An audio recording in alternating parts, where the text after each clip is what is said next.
war in the Falklands. This is the story of the men who fought and died there. The Argentines should have won, yeah. They should have won.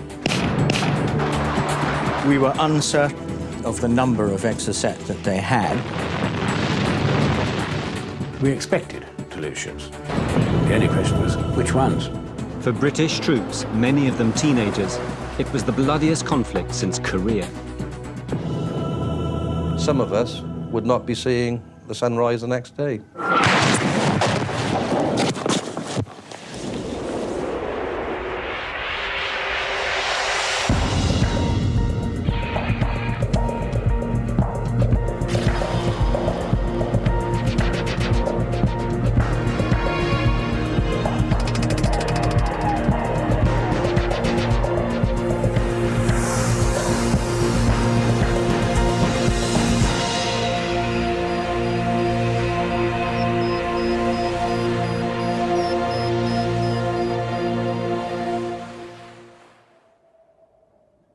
Dawn, April the 2nd, 1982. Residents of the Falkland Islands in the South Atlantic wake to alarming news. This is the Falklands Broadcasting Studio. The situation, as you might hear, is that the radio station has now been taken over. We have 3 Argentine members. We have everything recorded. Yes. Okay, for the population. Well, just a minute. If you take the gun out of my back, I'm going to transmit that to you. I'm not speaking with the gun in my back. The islands, 400 miles from the Argentine mainland, had long been bitterly disputed. The Argentines believe the islands they call the Malvinas are rightfully theirs. For years, diplomacy prevailed. Now the Argentine military junta launched an invasion. Britain's intelligence listening posts had picked up radio signals that a naval force of 2,500 men were on their way to capture the islands.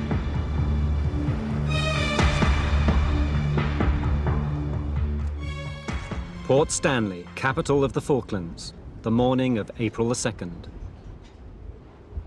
British Governor Rex Hunt at Government House and 80 Marine commandos under Major Mike Norman were all that stood in the way of the Argentines. Governor Hunt showed Norman the signal about Argentina's invasion plans.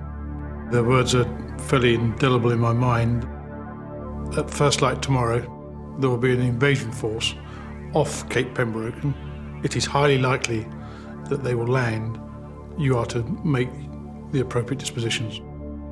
I remember Sir Rex saying, "We've called their bluff for 20 years. It looks as if the silly buggers are going to do it."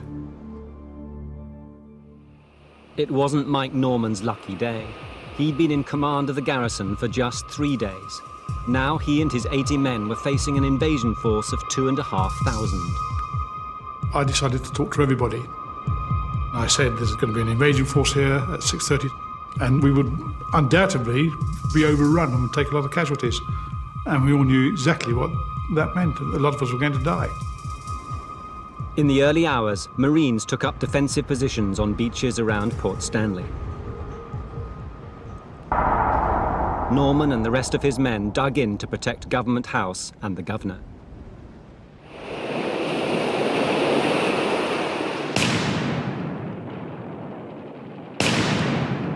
The Argentine attack at dawn was a combined air and sea assault.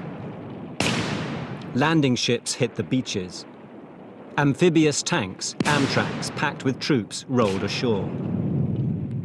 Brian Hobbs was a young Marine rifleman. We could hear these tracks and what seemed like tank engines in the distance. And the next thing you know, these 3 Amtraks came along the seafront. And as I understood it, I mean, these things would carry up to about 25 fully armed troops. Marine Brown opened fire with his 84mm, and he hit the Amtrak, and there was lots of smoke and flames, and nobody disembarked from that Amtrak. The war had claimed its first victims. The Argentine tank crew is believed to have been killed. Close by at Government House, Mike Norman's men were pinned down.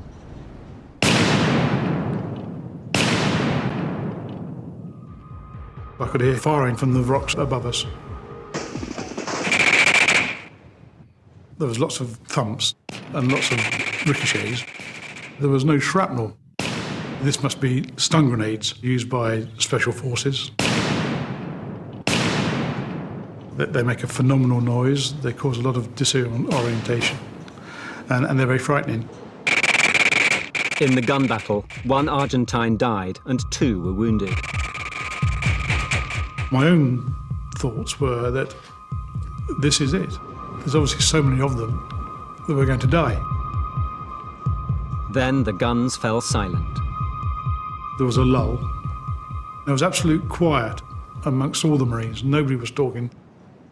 The Argentine commander, Carlos Bussa, had ordered his special forces to storm Government House and capture the governor.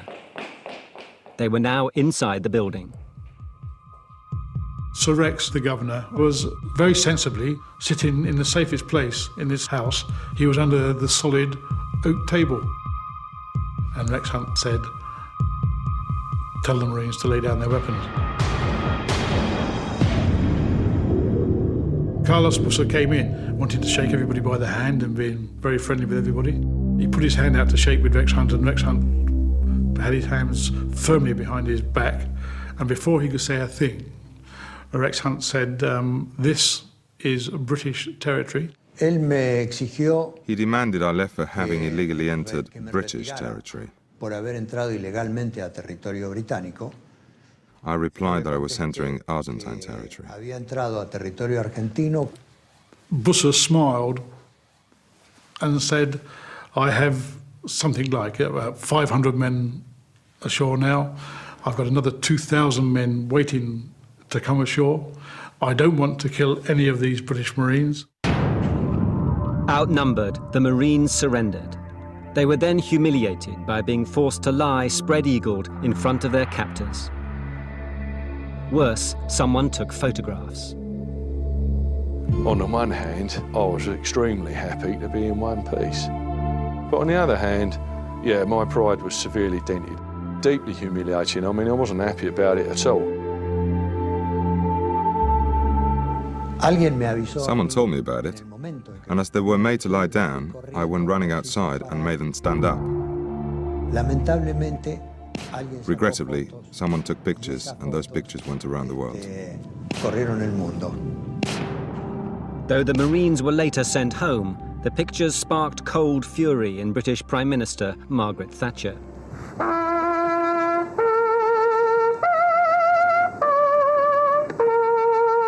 For the first time since World War II, British territory had been successfully invaded.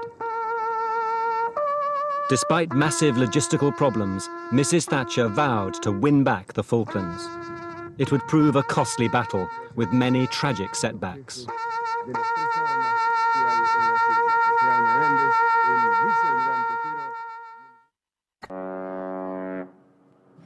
British sovereign territory has been invaded by Argentina. The government has now decided that a large task force will sail as soon as all preparations are complete.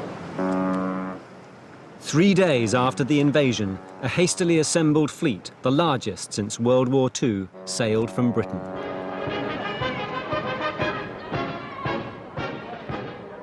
Pictures of the fleet were beamed around the world. It was designed to show Argentina that Britain meant business. The Ministry of Defence task force for the Falklands sailing out to a possible action. I think it will go down in the history books as an armada. These young men here, I think their main feeling is one of excitement.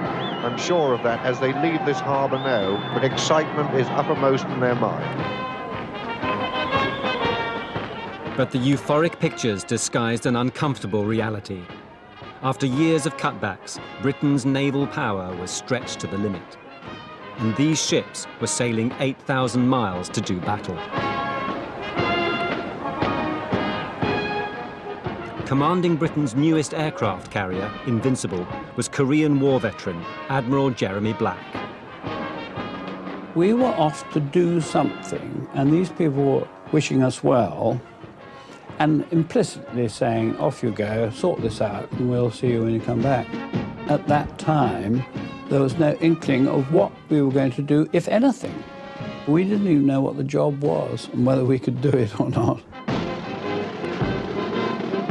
It's one of those sort of strange things that when the chips are down, people will really work hard, and it was remarkable that everybody put on what I can only describe as a superhuman effort, and people came from all over the United Kingdom to help, to make sure that she was ready to sail. Britain lacked the troop ships needed to get some 3,000 soldiers to the Falklands. Surgeon Commander Rick Jolly was told to commandeer the luxury cruise liner Canberra from Gibraltar. We were a group of determined young men who climbed rope ladders on board. All the punters gathered in their delightful evening clothes, dinner jackets, the rest, and we presented the captain with a parchment which said that Canberra was required to repair to Southampton to enter Her Majesty's service. Good luck, mate! Look after yourself. Within days, some of Britain's toughest fighting men, Royal Marines and paratroopers, were sailing to war aboard a luxury cruise liner. The commander of this huge task force was 50-year-old Admiral Sandy Woodward, a submarine expert. He was based aboard the aging carrier Hermes. We had two carriers. So you always need two. One deck isn't enough because an accident on deck stops all flying and your airplanes that are in the sky fall out of it. You need two landing places. We have nothing ashore, therefore we need two carriers. And that's all we've got.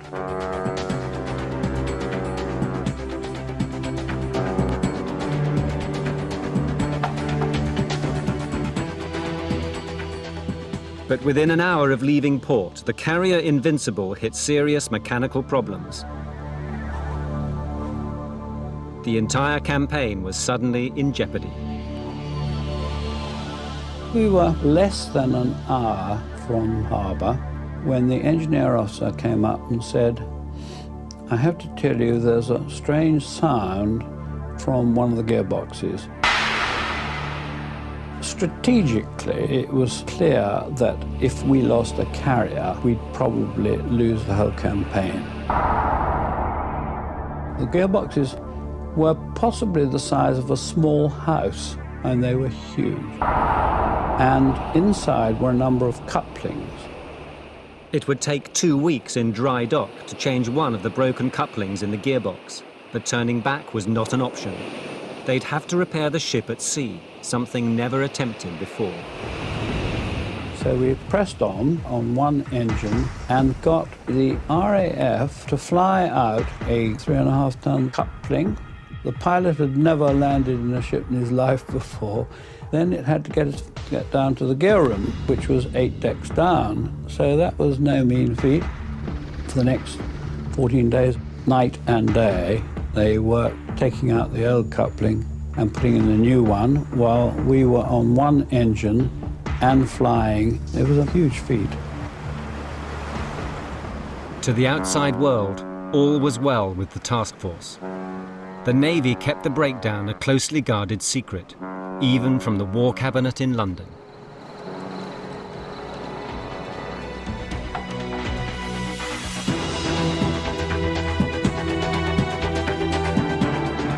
Seven days after setting sail, the task force had grown to 150 ships.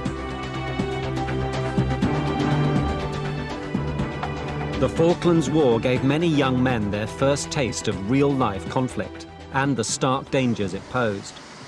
Young men like 34-year-old David Morgan, a former RAF pilot. He was called up at short notice and told to land on Hermes. First time I ever landed on a carrier, and shipboard operations I'd never done. So I was on a very, very steep learning curve. Morgan would be flying one of the 24 Sea Harriers protecting the carriers. These planes had never flown in combat before. On the way down, we practiced all the manoeuvres, set-piece manoeuvres, ship attacks, air-to-ground attacks, using every single weapon that we had on board at least once to prove that it worked, from sidewinders to cluster bombs. On the other carrier, Invincible, was a young helicopter pilot, the Queen's 22-year-old son, Prince Andrew. He was on leave at Windsor Castle when he was ordered to join his ship. Some people thought that there was a possibility that I wouldn't go because the risks were too great. But it would have been impossible not to go. It was get on, do it, go there, take the same risks as everybody else.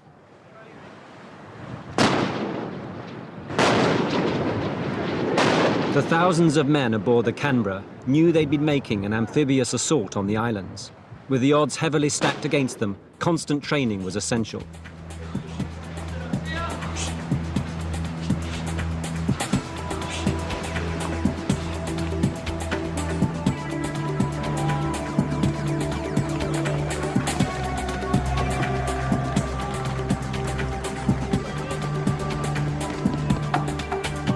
.99% of us had not seen any action.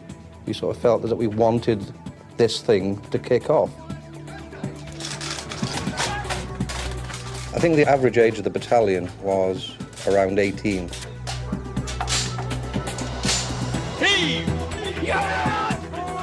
So I think it was a naivety and it was a sort of a youthful eagerness to charge off into battle.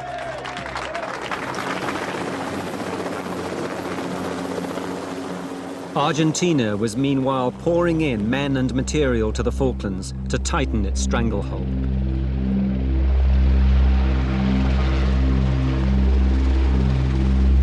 Signals intercepted by British intelligence showed more than 10,000 troops had landed. They were determined to turn the Falklands into another Argentine province. Cars were made to drive on the right. Stanley's only school was ordered to teach Argentine history. It was closed when teachers refused. All commercial flights were halted. Locals became prisoners on their own island.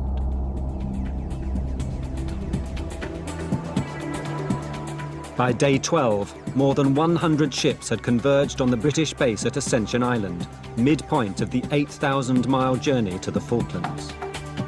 Limping behind the main fleet, the carrier Invincible, still on one engine. I was still just on one shaft. I finally finished the job in Ascension.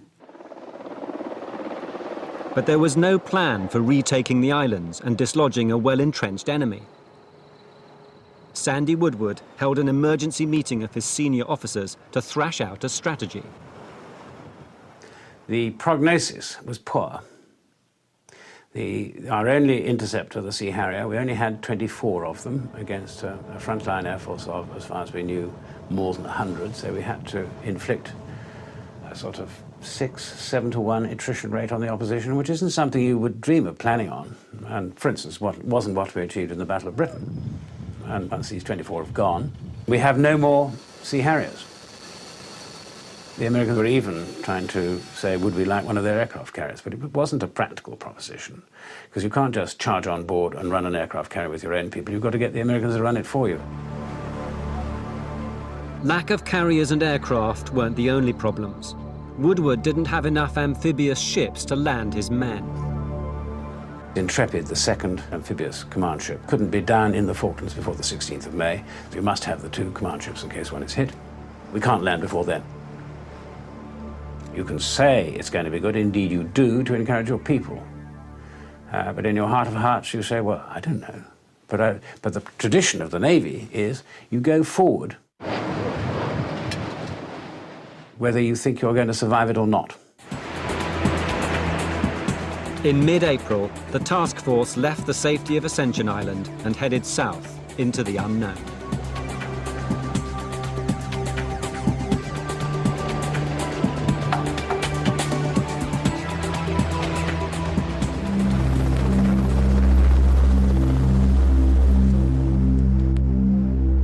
As the fleet closed on the Falklands, an Argentine 707 passenger jet packed with intelligence equipment flew over to assess its size. A reconnaissance aircraft coming into your large array of surface ships proceeding towards a war zone, a likely war zone, is usually the precursor of a strike. That's what you send them for.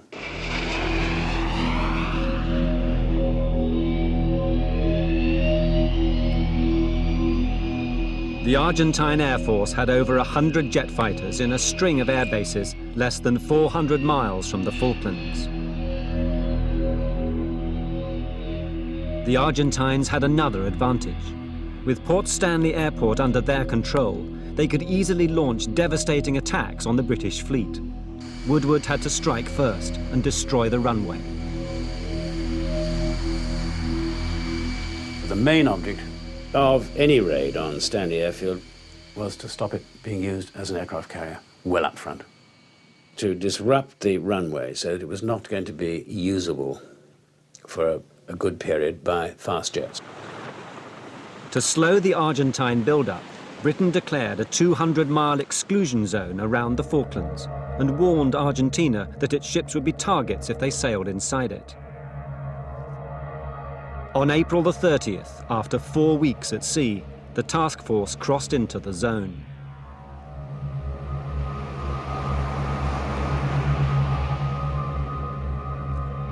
Admiral Woodward ordered Sea Harriers from 800 Squadron on Hermes to bomb the runway at Port Stanley. For David Morgan and Neil Thomas, May the 1st was the day their training ended. People were up early, got up on deck. Lovely day as I remember it. It was first light, the sky is blue, the sun just coming up. And it was very, very exciting. You feel the adrenaline going when you get into the aeroplane, when you start up.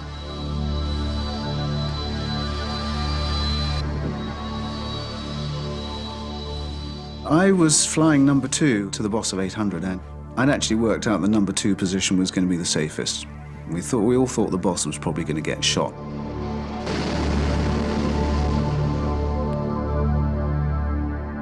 I think we had 12 aeroplanes up, so it takes quite a long time. The first people up have to make sure they're doing their orbit and people joining up.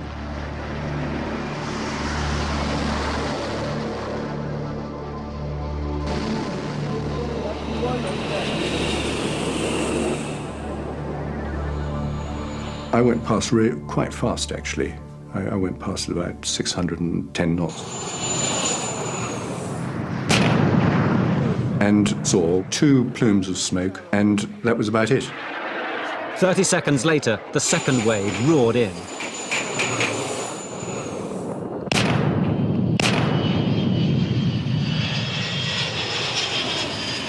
In the confusion, David Morgan, flying number 2, suddenly found himself at the rear and right in the firing line. I was the last guy through the target, and I realized that the tables had turned. Instead of being in the safest slot, I was now probably in the most dangerous.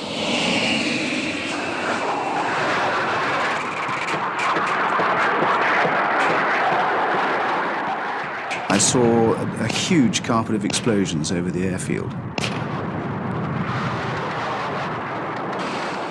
I then realized that it was tracer and anti-aircraft fire from the airfield. I pulled up to a couple of 100 feet to release the cluster bombs so that they fused. There was a huge explosion, and everything started vibrating like mad. I'd been hit. I realized I'd been hit, didn't know where. I ran down the beach very low as I could, the aircraft still vibrating like mad. Got out to sea. I got another Air Force guy, Ted Ball, to come up and have a look at me on the way back to Hermes, and he said, yep, you could definitely got damage to the tail area.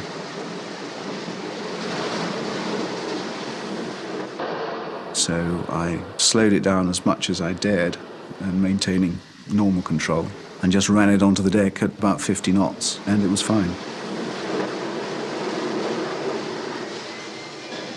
It subsequently turned out that I'd taken a 20mm high explosive shell through the tail, right in front of the rudder.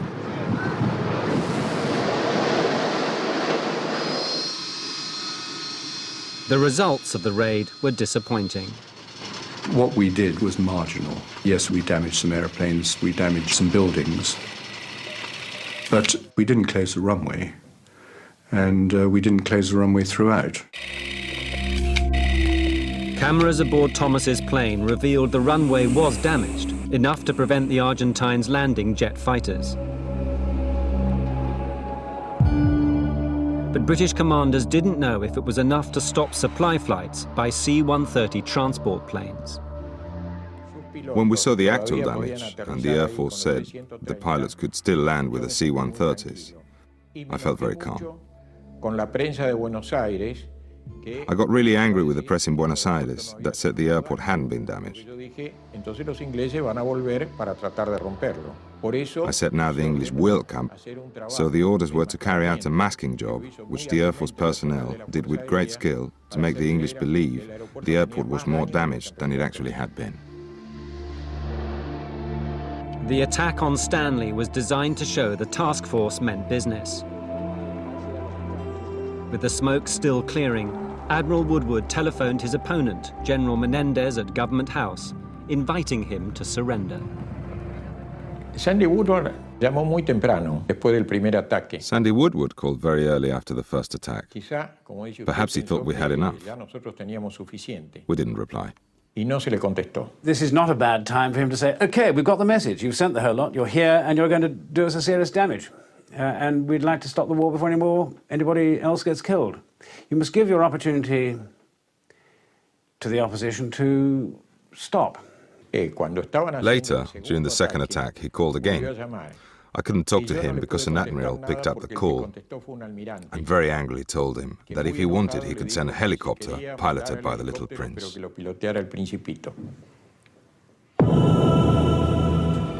British hopes that a show of strength would win back the Falklands without a fight were gone. The war was about to begin.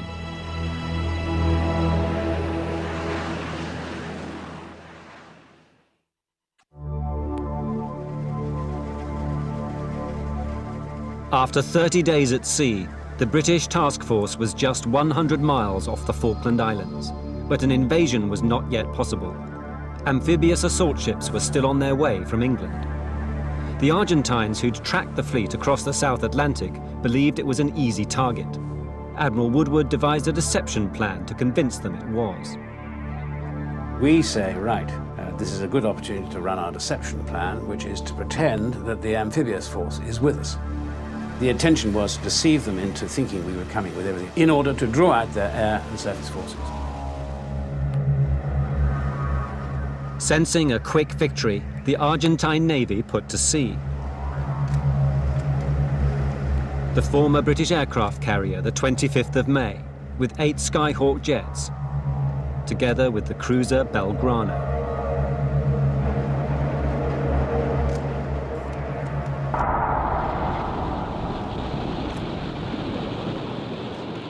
But Woodward had another weapon in his armory, nuclear-powered submarines.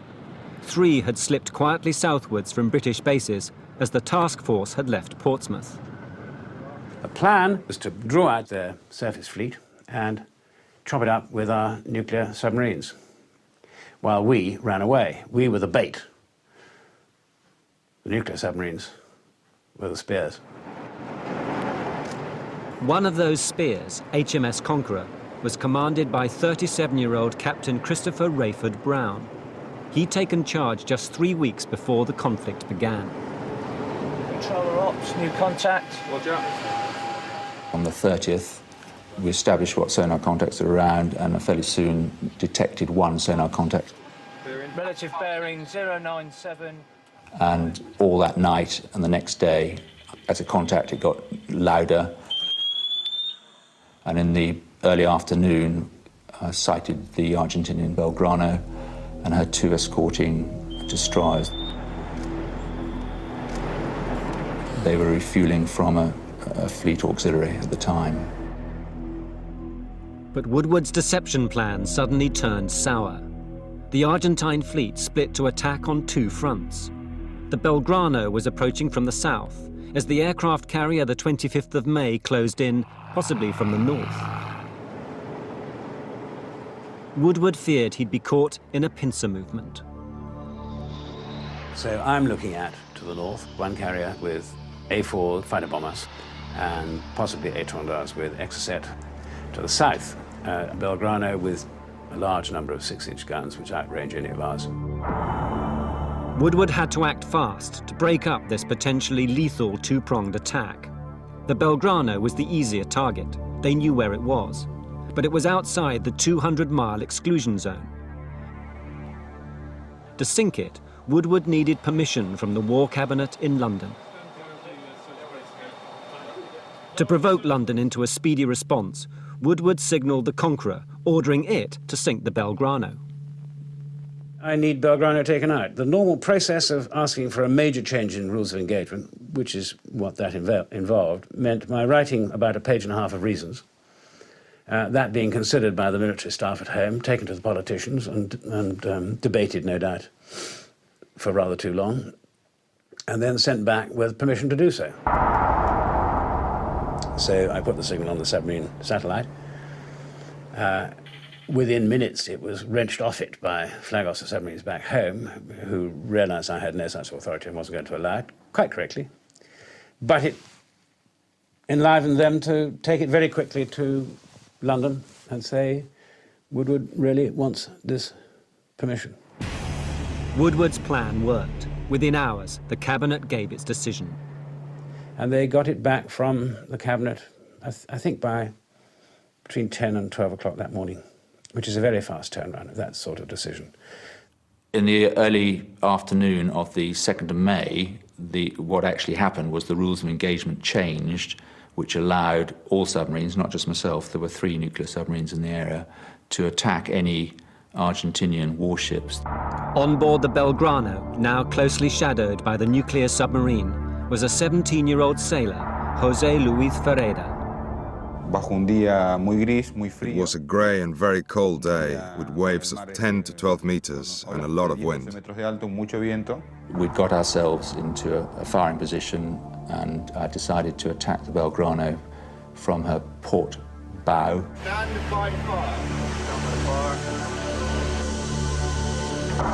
We got ourselves into that position and fired the 3 torpedoes. We could hear them discharge from the submarine, hear them start their run out on our own sonars.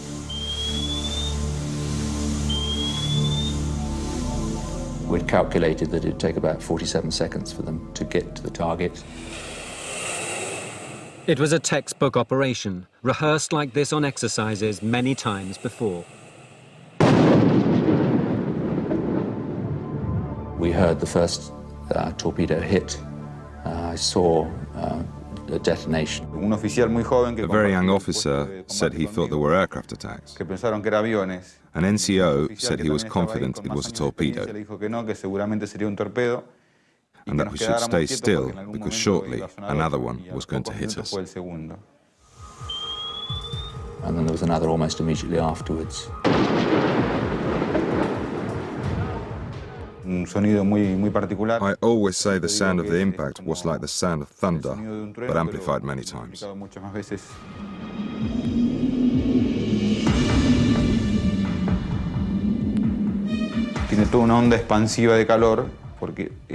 know of mates who saw a fireball and felt heat coming towards them as they were going to the canteen. That burnt a lot of people. Having hit the Belgrano, there were a lot of jubilation in the control room, and when I looked around, there were a lot more people than there should have been there on the sort of outskirts, hanging around the corners and things. And I think everyone was very happy that we'd achieved what we'd aimed to achieve, what we'd been instructed to achieve, basically. The Belgrano sank in less than 50 minutes. Over 300 sailors were still trapped inside her. The remaining 700 crew of the Belgrano took to the icy waters in life rafts. Fearing they'd be hit, her 2 escort destroyers fled. There were crewmen that spent 48 hours adrift. The water temperature was 10 to 12 degrees below zero, and we were always wet because the waves were 10 to 12 meters high. Being next to one another gave us warmth. We even urinated on ourselves to get heat from it. Everyone prayed and tried to keep awake, and that was imperative because death by cold is produced by a tiredness similar to not having slept for days, and once you fall asleep, you're gone.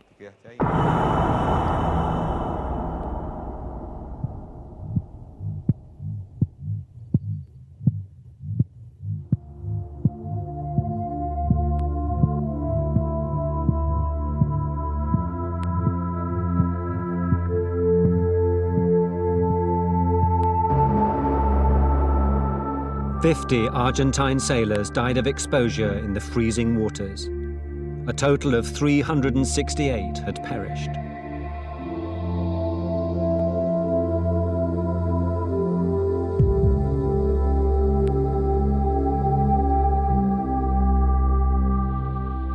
For Rayford Brown, there were mixed emotions. Although there was obviously loss of life on her, which I regret, I certainly saved considerable loss of life from the British task force. What none of us had predicted was that sinking her would actually discourage the whole of their fleet from ever coming out again, seriously. What Admiral Woodward didn't know then was that the Argentine carrier, the 25th of May, had serious engine trouble and her planes couldn't take off. She and the remaining Argentine fleet retreated to port.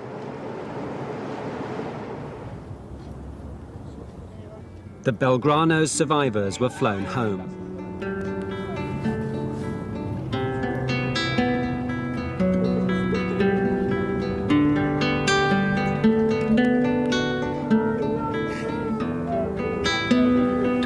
The sinking of the Belgrano inflicted heavy casualties and effectively neutralized the Argentine fleet.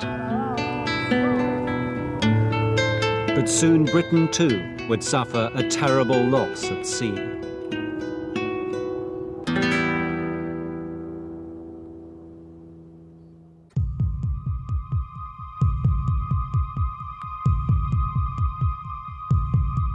With the Argentine Navy out of action, the British fleet braced itself for an onslaught by the Argentine Air Force. Admiral Woodward deployed a dozen of his ships in a defensive arc to protect his most important ships, the carriers Hermes and Invincible. You go in for what's called layered defense. The best analogy, I suppose, is an onion. It's a series of skins, in the middle of which you have your mission-critical units, which are the two carriers. Lose one, we've lost the war.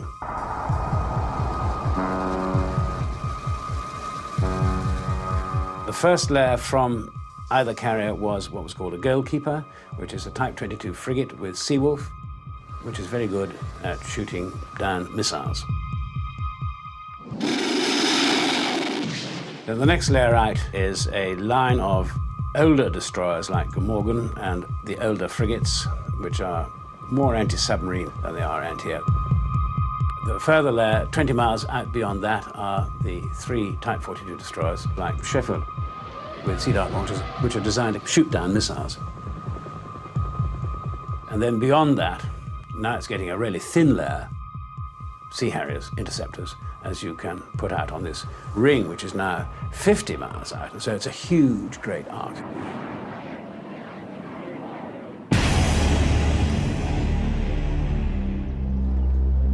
Ranged against Woodward's defences was an air force of over 100 fighters, operating from the safety of mainland Argentina.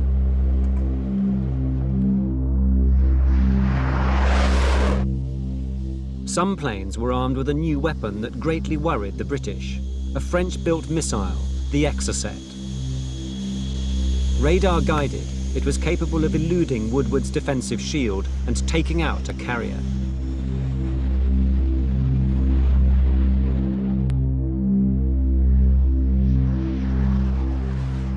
Argentine pilots had never fired an Exocet. So, as the task force had steamed south, they made low-level practice attacks against Type 42 destroyers they'd bought from the British. They soon found a way of slipping under the radar of these ships. Woodward's third ring of his defensive shield was patrolled by three British Type 42 destroyers, Coventry, Glasgow and Sheffield. Sam Salt was Sheffield's captain. Three of us, the Type 42s, were placed 18 to 20 miles from the task group, about 9 to 10 miles apart. So it was a fairly tense, lonely position to be in. The major threat at that stage we assessed to be Exocet. We were uncertain of the number of Exocet that they had. It was in the region, I think, of about 5. The capability of the Sea Dart missile, which was the defense that we were fitted with, was against missiles and aircraft flying well above 1,000 feet.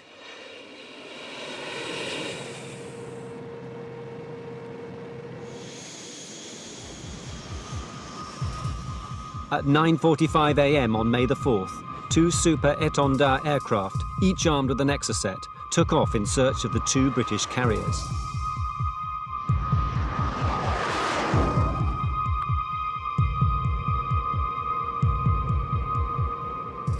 The air raid warning indicated that there were no enemy contacts detected within 200 miles of the force.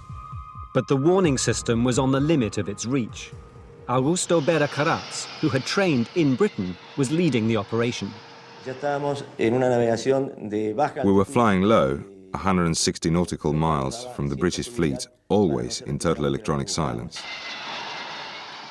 If we needed to pass information, we did it by code, signaling 1, 2 or 3 times by radio or with visual signs.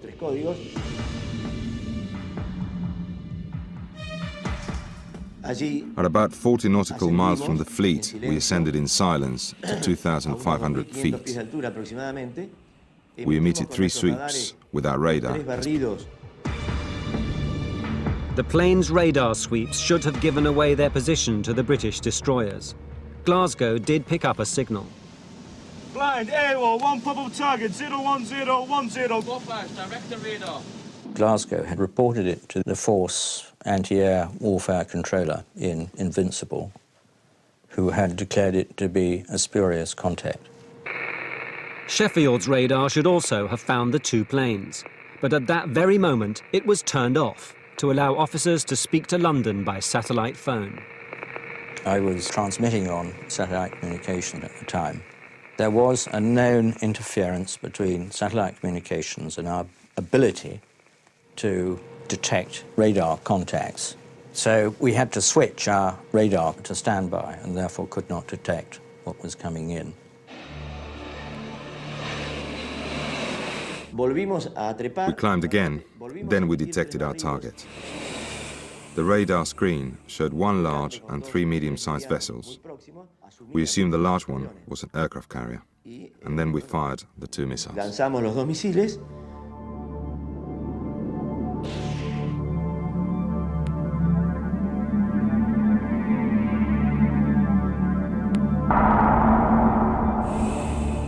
Guided by their own radar, the Exocets were now less than 2 minutes from their target. Our first identifiable contact was about 30 seconds on the bridge, when the bridge saw 2 contacts very low down with smoke trailing. As soon as the situation was realized, the radar equipment was switched back on, and there was the transmission from the homing head coming in loud and clear.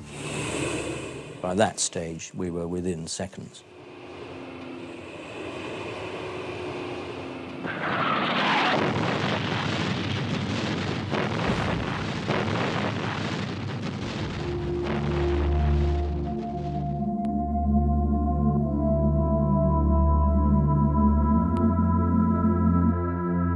Sheffield's misfortune meant Woodward's plan to protect his carriers had worked.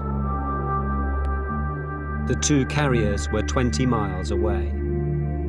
For 4 hours, we attempted to fight this fire.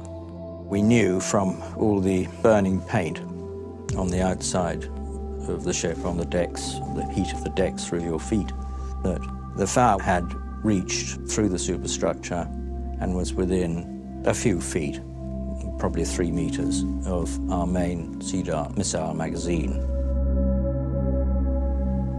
And the serious loss of many lives was not worth risking. So with absolutely no possibility of that ship ever fighting again, without a major refit back in UK, I gave the order to abandon ship.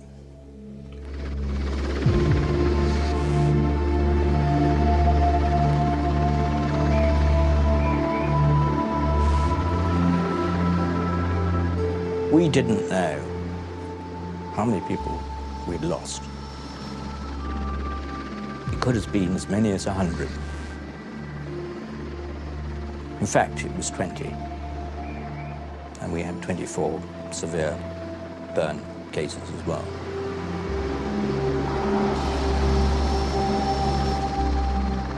Sheffield was the first British warship to be lost since World War II. Sam Salt had lost even more.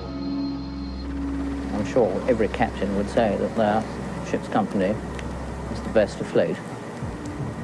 But I certainly believe that mine was. You lose the ship, you lose everything that you have on board, you lose all your friends,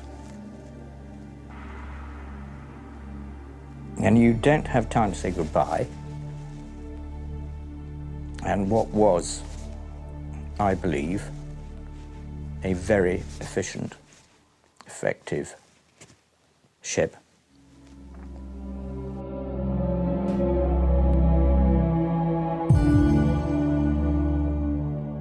They blew my old ship Sheffield away today. That was my reaction in my diary, where I share with my diary what I'm feeling. The Exocet had proved a formidable weapon, and Argentina had 3 more left in her arsenal. After May 4th and throughout the rest of the conflict, the British were very worried, even though they knew we only had 3 missiles left. In 48 hours, the Falklands had become a brutal battleground.